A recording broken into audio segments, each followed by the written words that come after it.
Good morning, all. Welcome back to the Celtic Way. I am your host, John McGinley. Today I'm joined by Kevin McKenna. We're here to chat through various Celtic issues of the week and of the day. Kevin, how are you doing this morning? Yeah, good, John. Yeah. It's just Thanks that. it's that Yeah. time of the year, isn't it? When you're kind Yeah. of you're just. I think God, we've got another what more than a month before we see any action, and Well, there can you isn't a believe, European Kevin? Can you believe Championship. that there's There's a no friendly? international tournaments. There's a Celtic friendly 1 week tomorrow, if you can Oh, believe is it. there? Now, yeah, I know, not everyone's interested in friendlies, and it's just against Queens Park, so I'm not sure of the strength of what the team will be, but it just shows that football does come around quickly, doesn't it? Like Yes, Celtic back in friendlies within a week is bizarre to me at this I'd stage of the summer. forgotten. I'd forgotten about that. So, actually, if I'm free, I might pop along to it. To Oh, be honest, nice, yeah, nice. yeah. Yeah, it's Queen's Park, and then they're off to Cork, and then they're off to Portugal. So it does ramp up quite quickly from here. It has been a slow couple of weeks. Celtic haven't done much in terms of news and transfers, etc. As we all know, we'll come on to that a bit later.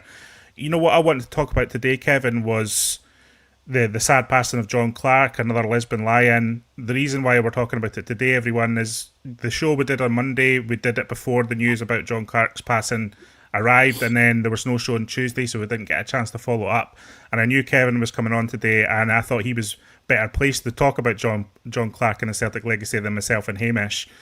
So we've got Kevin on today to talk a bit about that.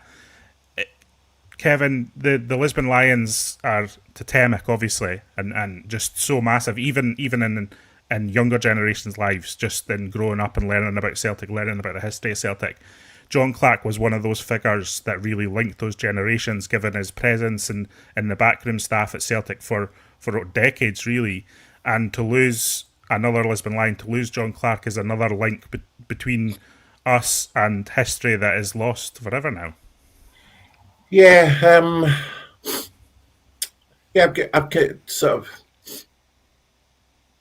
I've got kind of mixed feelings about that, John. Mm, He's first of all, you're right. It's another link to our greatest ever team gone. There are only three left, but actually, there'll always be echoes. There'll always be the memories of what the Lisbon Lions did at Celtic. It'll be you know the fans will keep them alive. The thing with John Clark, probably more than all of the other Lisbon Lions, is that because of his continuing role at Celtic Park, and we call him, he was called the Kit Man, which yeah. seems to suggest a very kind of menial, lowly job, but he was so much more than that. Yeah. Um, Yeah. in an age when you get new players and you don't expect them to be here for more than 2 or 3 seasons, because that's just the business model. People like Callum McGregor and James Forrest, we will never see their like again. And I doubt again, unless there's another massive shift in the way that football is run and its economic model. We'll never see another Celtic player who will stay with the club for as long as those two have. But what struck me was that when a lot of the players that come and go and they're only there for maybe 2 or 3 seasons, it strikes you how much and how much John Clark's name come up Mm, with a lot of these players, and amongst all the tributes online to John Clark, there were a lot from players, overseas players, who had yeah. maybe only been at the club for a couple of years, and I think that's because you know being being someone who would have been in and around the dressing room and the players' spaces and travelling with them, they would quickly get to know him, and then they would quickly get to realise what he represented. Yeah. Um, the there would be a lot of players who would join Celtic knowing about their history, a little bit about their history. Maybe being vaguely aware they'd won the European Cup, but from an era that was unknown to them, black and white, completely different competition. And to have a real live person there who'd actually got his hands on the European Cup and played in that team, that's massively significant today, because again, a lot of these footballers, they're also aware that nowadays you can never be a European Cup winner unless you play for maybe one of 9 or 10 teams. Yeah. From only 4 or 5 leagues, because nobody else has the resources. I could sit here and predict with a decent chance who will make up the last 8 of the Champions League in 25-26. So could you, probably. Yeah. Virtually guarantee, I don't know what odds I'd get on this, I can virtually guarantee that the winner will come from one of only 5 nations, probably maybe one of only 4.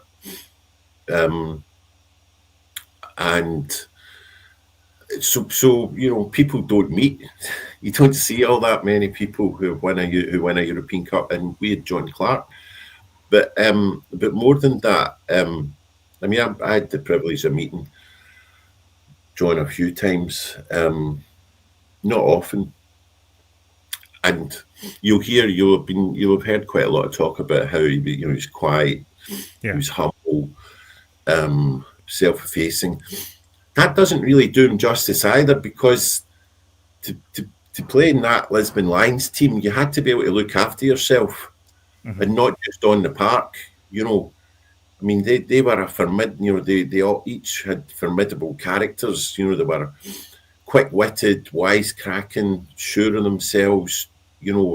Which is where the kind of a lot of the esprit de corps came, that helped them dominate European football for a few years. And you couldn't you couldn't really be like dead quiet and self-effacing and humble too much. Yeah. And I remember, I read a load. There was loads of books about that have been written about the Lisbon Lions, but one of the best, if anyone can ever get this on Amazon, or just any of the online auction sites, is a book called Celtic Triumphant, written by Ian Peebles, which came out immediately, not long after Celtic won the European Cup.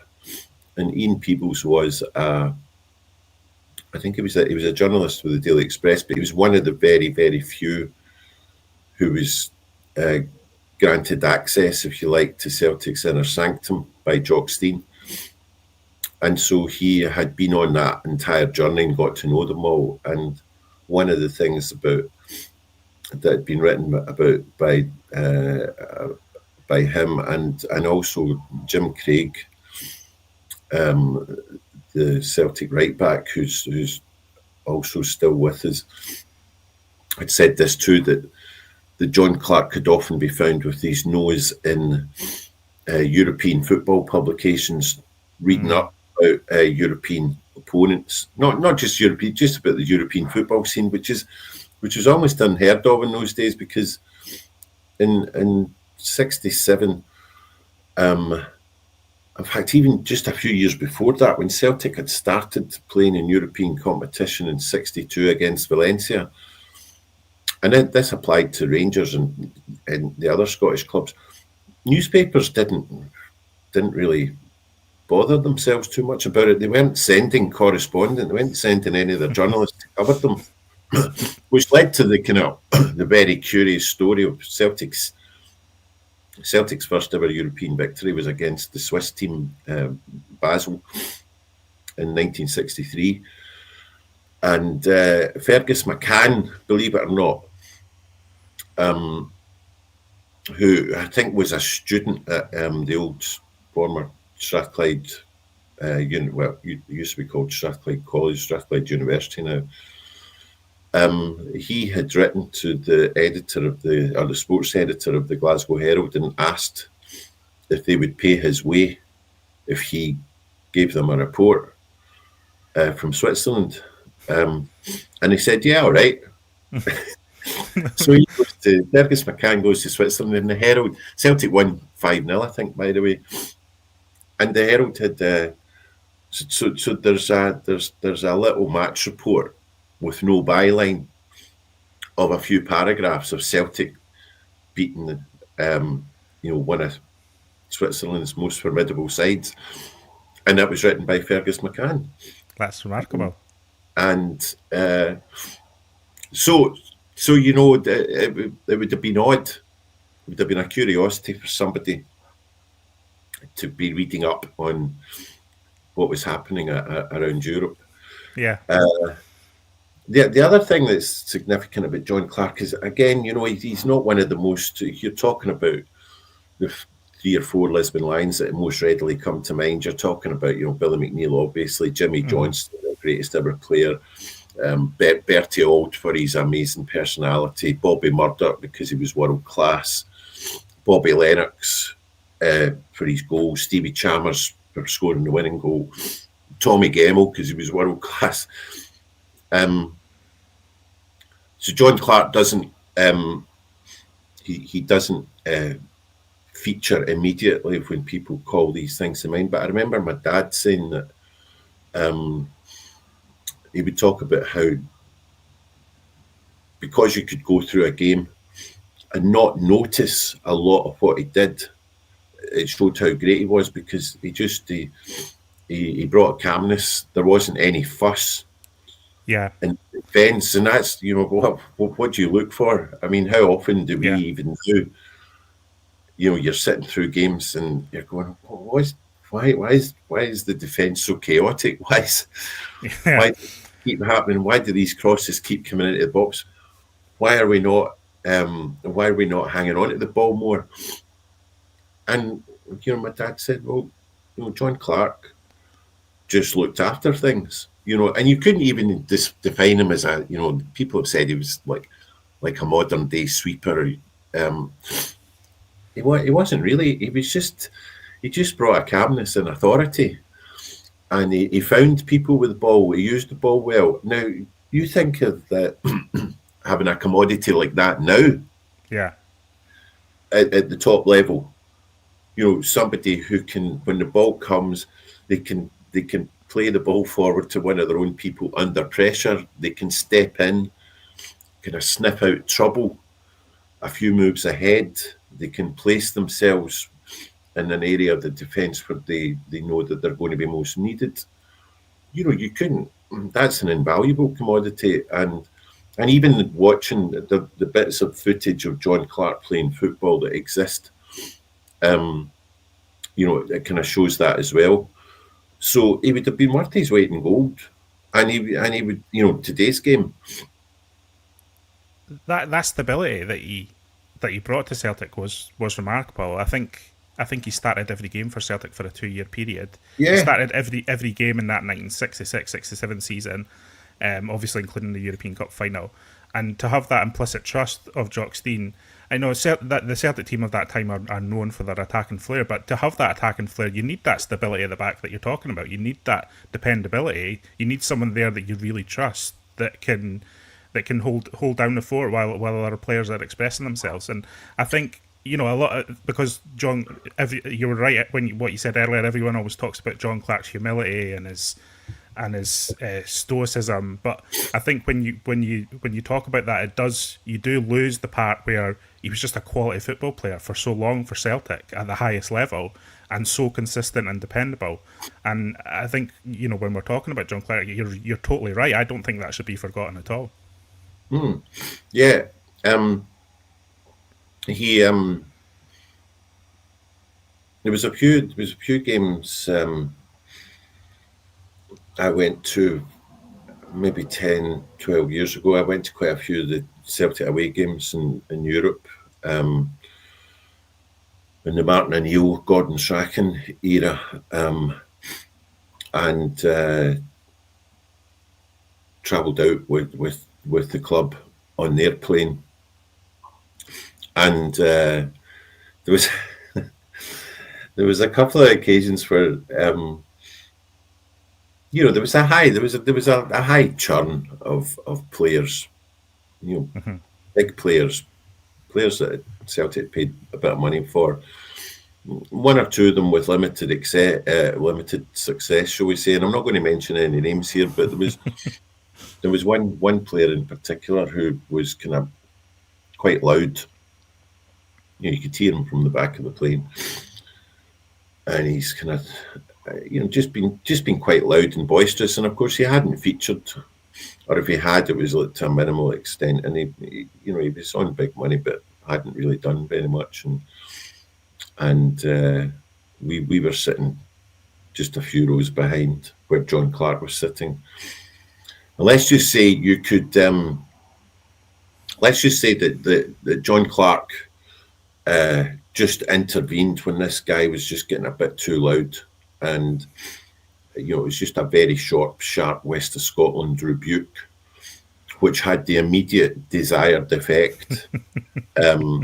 Even though it was probably being delivered in a language that the victim wouldn't have understood, he certainly understood what was being said, and that was it. And I thought, well, thank God for that, right? And he immediately brought a calm authority to things. Yeah. I think you're right as well, though. The personality needed to thrive in that team is accepted, is at a high level. And again, when people talk about John Clark and his quiet nature and stuff, I think that's totally spot on. Like, the personality that he had was in spades. He was a strong personality. And you don't exist at Celtic for so long amongst all the characters at Celtic without having that personality and that authority about you and that aura about you. That quiet. It might be a quiet aura. It might be a presence almost, but it still exists. And I think you're right as well. I kind of touched on this at the top, but that kind of living link between history, etc., it does rub off on the modern style players in the dressing room, doesn't it? Because, like you say, the players who have been transient at Celtic regarded John Clark as this totemic figure, as I said, and again that does speak volumes about him and his kind of Celtic legacy and the way that Celtic will remember him. It is sad that we're losing these Lisbon Lions, but it's also true that I think there's enough inherited memory for these guys to be remembered for generations to come. I still feel like. Yeah. Another thing that comes to mind when one of the Celtic greats dies is, especially with the Lisbon Lions, and this has to be said, younger Celtic supporters like yourself will kind of, the first thing you would do, let's say you don't know much about about the Lisbon Lions, and you're coming to this. You've read about John Clark's death. Oh, he's a Lisbon Lion. He played in European Cup final. They won, and then you immediately go, I wonder how many caps he got. Yeah, well, yeah, and John Clark got a handful, including in a game where we drew with Brazil. Did we draw, or were we good? At Hampden in 1966, and then you look at how many caps the other Lisbon Lions got, and how many of them only got a handful, and you begin to ask questions. So I'll attempt to answer one or two of these. Okay. So the reason why John Clark and Jim Craig and Bobby Lennox, one of the greatest goal scorers in the history of Scottish football, 10 caps, right?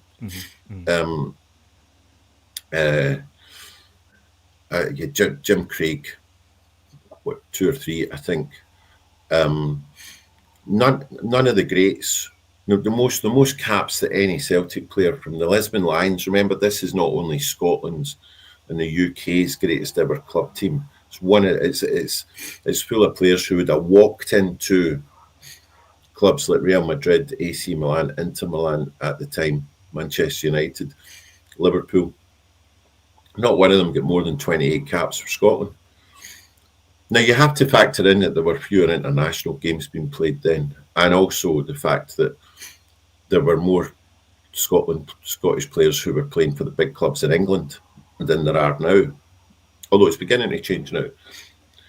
But there was a presumption, there was clear bias against Celtic players by various selectors and managers. There was this sort of lingering suspicion that there had to be Rangers players, or there couldn't be too many Celtic players in a team because, the Celtic fans, they're really Irish. They really support Ireland, and they're not that interested in Scotland, so it puts more bums in seats. Whatever. But you look at that era. Scotland didn't qualify for anything. Mm-hmm. Scotland qualified for nothing between 1958 and 1974. Yeah. And a big chunk of that was the Lisbon Lions era. Now you contrast that with the likes of Dynamo Kiev and the old Soviet Union. Dynamo Kiev were far and away the best Soviet Union team of their generation, and the Soviet Union, this massive, nation encompassing like a dozen or so countries that we now know, that like Estonia, Lithuania, Ukraine, Georgia, etc. They more or less built their team round that Dynamo Kiev team because they were so good. And they won a European Championship in the 60s. They were runners-up to West Germany in 1972. They probably should have done better in Europe because, but the Russian winter at the time didn't come at a great time for old Soviet Union clubs. They didn't do as well in European club competition that they should have. But I think the Dynamo Kiev won a couple of European trophies. But for one and only time in Scotland's football history, they have the best club team in the world who are comprised of Scots. So you'd think, right, we better take full advantage of this while we've got them. And no, we won't. And that's the thing that it's just this lingering, handed down, and it's not bitterness, it's just like sadness, really. Yeah, it's understandable. Yeah, you get it from, I mean, I got it from my dad. You're told that people of my generation got it from our fathers, that not discouraging us from supporting Scotland. Yeah. But there wasn't the same enthusiasm. I've only been here about a dozen. I got the same from my dad and my uncles and stuff when I was growing up supporting Celtic too, and yeah, it does. I don't have as much interest in the Scotland team as some other people do. I don't think it's obviously I don't think I have that bitterness or almost bitterness that you're talking about, but I just do have less enthusiasm, and I think it is generational because it just wasn't instilled to me, when I was a younger fan growing up, that Scotland was a main event in football. It was always Celtic was the main event. Celtic is the be all and end all. There's one story that illustrates that probably more powerfully than anything else.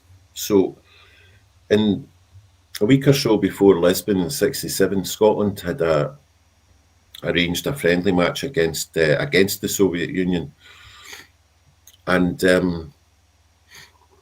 I think it was hastily arranged. It was a nothing game, so it was a friendly. It was nothing at Hampden, and lo and behold, a week or so before Lisbon, what happens? There are 7 or 8 Celtic players are chosen to play. You're going, well, what? That's shitty, yeah. The most important game that's ever been played in the history of Scottish football, and you want all of a sudden you suddenly want all these Celtic players to turn out in this nothing game against the Soviet Union. What's going on there, chaps? Yeah. Tony did an interview with John Clark a couple of years ago, and one of the lines in that interview that John Clark says is, he goes, "As a team, we were all just happy to play and play well for Celtic. At the end of the day, we were just a bunch of working class guys who won the big prize." And I read your column in the Herald as well earlier this week, Kevin, where it was kind of it touched on those themes of football has changed so much from when it was, working class guys achieving at the highest level into what is morphing. And now we're also losing that in football with these guys as they pass on. Football has just changed. It's a different realm now. You don't get these. You do get working class guys coming through and breaking through, but it's a different world now, isn't it? Yeah, I think Scotland football will still always be a working class game in that it will still be probably the best opportunity, much more so than rugby or cricket, for gifted young working class boys and girls. Maybe less so girls, because we're trying to encourage.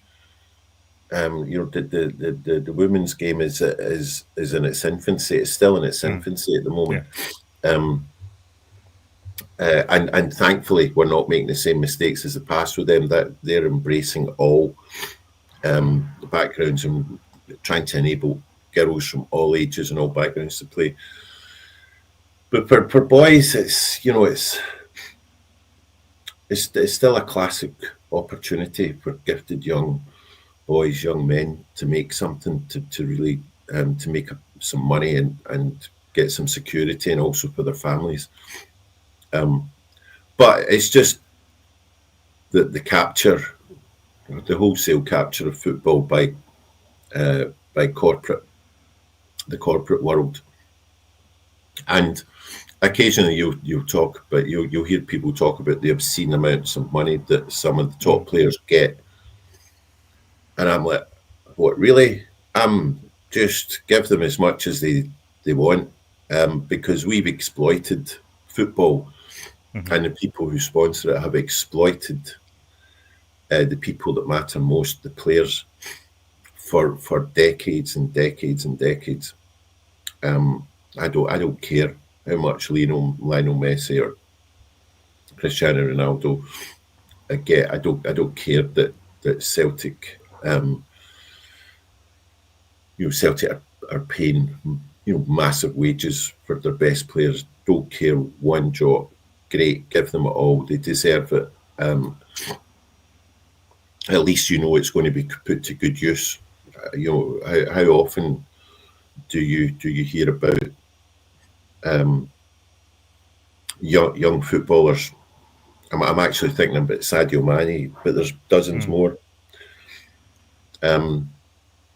who basically use and Kante, the former Chelsea midfielder, who basically take that money and use it to kind of alleviate poverty, not just in their own family, but in entire villages. And that's because there's loads who do similar things, and that's because of the backgrounds they come from, and they're not wanting to be showy about it, which is why you don't hear about it that often, because unlike the corporate predators who like to signal their virtues at every turn and hitch their wagons to every passing cause of the day, they don't do that, because that's not the way of the communities that these players have come from, and that's why the achievements of John Clark and the Lisbon Lions must never be forgotten and must always be celebrated, because they happened at a time when football was closer to people. I mean, they weren't paid. They weren't paid as much as they should have been. I've got to say this: Celtic didn't pay, even by the standards of the day. Celtic didn't pay the Lisbon Lions very well at all, nor did they pay Jock Stein very well at all. You know, that is why people like that's why Willie Wallace and John Hughes went to Crystal Palace. Tommy Gemmell went to Nottingham Forest, who at that time were like, you wouldn't even say were in the top 20 English clubs. Jimmy Johnson eventually went to Sheffield United because they were getting more money. The best players in the world from the best club in the world were, Bobby Murdoch at Middlesbrough. They were getting more money with middling English clubs than they were at Celtic. You know, which is just a nonsense, and it's a condemnation of the people that were running Celtic at the time. And yeah, of course, the club, the team was broken up far too quickly. And you also hear that some people have sought to, usually from the other side of the city, have sought to denigrate the achievement by saying, well, they didn't play. The opponents they played weren't absolutely the top drawer, and I think there was a striker, European striker, I can't remember his name at the moment, who a few years ago would even just dismissed anyone who won the European Cup prior to the Champions League era. And you go, well, wait a minute, sunshine. At that time, to win the European Cup, every opponent you played were the champions of their country. Yeah. You don't get that now, you know. No. So I would say that it was a truer test of your champions' credentials to have won the European Cup between 1956 and the early 1990s than it was thereafter, because you're playing against clubs after 1992. I mean, look, you just look at the amount of kind of one country finals there have been, which just makes a mockery of the competition. Yeah. And you see so many finals competed. I mean, that UEFA Cup final Europa League final between Spurs and Manchester United is one of the worst games of football I've ever seen. But so was Spurs versus Liverpool in the Champions League final, and Manchester City versus Chelsea in the Champions League final 2 out of the previous 5 years.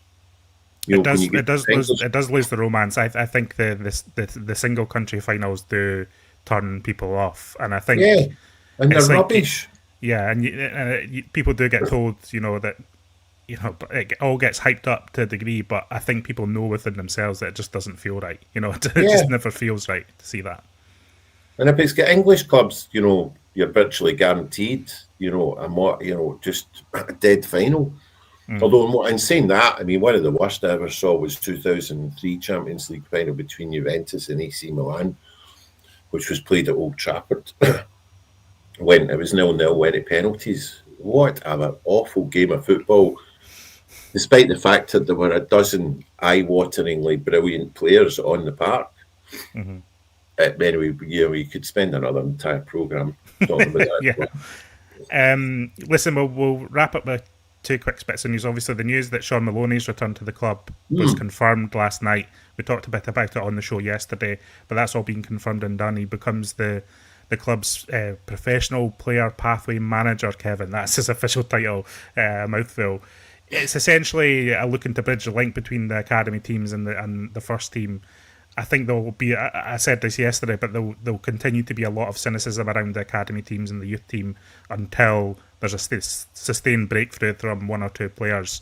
Yeah. And Maloney's got quite a task on his hand in that regard. He inherits problems at Celtic, but to be a success in that job, it really relies on 1 or 2 of those players making that jump. So it's a little bit of a difficult gig for him. I think as well, he manages loans of the young players going out to some of these satellite teams or into the championship with these new agreements. So he'll be all over that as well. just, Shaun Maloney's now come back to the club 3 or 4 times, and that shows that he's rated by some degree by the hierarchy at Celtic. Kevin, interesting appointment for you, or what do you make of it in general? Yeah, I don't quite know exactly why, but it pleases me that he's in that position. Again, I hate to damn him with faint praise, but he speaks well. He speaks Yeah, with a degree of authority. He's obviously one of those players who did come through Celtic's youth system, broke into the team, did well, could have done better, probably a mixture of injuries and been up against the likes of Larsson, Sutton, and Hartson. But he's rated across the UK yeah, yes, yeah. as a coach, and even his position at Belgium, he's got great connections, and there's something. There's that. I feel quite reassured somehow. I do About too. that There's something appointment. there about. I mean, I think the accusation that people make immediately when stories like this break is that Celtic are just turning into another known quantity. There's a lack of imagination in the appointment and stuff. But I think that point about him, he's lived and breathed it. He made that jump from the academy to the first team. He also left Celtic to go to Aston Villa, and so he knows the pressures of around that as well, and the decisions that sometimes players have to make in their career, etc., etc. I don't really think there's anyone better placed than a Shaun Maloney type to come in and perform that role. A guy who Yeah, does have experience around the UK, around European football, a lot of contacts, as you say, but also has that inherent knowledge of Celtic and the process at Celtic and the challenges at Celtic. And it's not as if the hierarchy at Celtic's been in place for the last 20 years, so it's not like it's a change of regime, etc. Shaun Maloney knows about the Celtic board. He knows about the Celtic, the people who have been in place long term at Celtic. He's also worked with Brendan Rodgers before, so for me, it just seems to tick a lot of boxes, and it's a kind of. I'm happy with the appointment as well. I'm actually surprised that they replaced Dan O'Dea because that role was created for Dan O'Dea. So I think to have someone in there overseeing that, it could be seen as a positive for me. it's also a happy coincidence that he's appointed in the same week as the death of John Clark, because John Clark was, one of the last, as you mentioned, one of the last links to the greatest ever Celtic team. And Shaun Maloney played in Seville Yeah, in 2003. He came on as a substitute as a very young player. And so we're restoring like a link to our second greatest ever team, if you like. And these things are important because Celtic they are a club they're an emotional club. Their pool, because of what they represent, their history, their roots, have make emotional demands and emotional connections, almost a spiritual connection with the supporters. So, and again, in an era where these sacred bonds are being eroded by the march of big business, Celtic can never afford to let that emotional, spiritual, sacred link go, because it's just so much. It's basically so much of the connection between the supporters and the club, and so creating these links when you can are yeah, still important. They're not. I know that sometimes we've maybe over promoted, or we've chosen unwisely and maybe placed too much emphasis on an individual's kind of links, emotional links to a club. Fine, that will always continue to happen, and I don't mind when we get it wrong. Occasionally, it's still important that we have that we will place some emphasis on that. And I think with Shaun Maloney, I've just got this feeling. And Shaun Maloney, it's a very happy coincidence. It's really good that he's got that connection with us. It's a crucial role, and I just get the feeling he's the right person for this. It's interesting you say this. I remember Shaun Maloney did an interview a few years back. I think it was with Hugh McDonald, and he was very glowing about the history of Celtic. I think he was even glowing specifically about John Clark, because obviously he's had many interactions with John Clark over the years, given John Clark's role at Celtic when Shaun Maloney was a player, and talking very talking very glowingly about Hugh McIlvenney. Like, he just had a real sense of history, a real sense of what Celtic means in the context of European football, and that had never left him. And it was he talked very intelligently and glowingly about the past at Celtic. And I think Shaun Maloney, is a guy who can celebrate that past and put it into a context for these younger players coming through.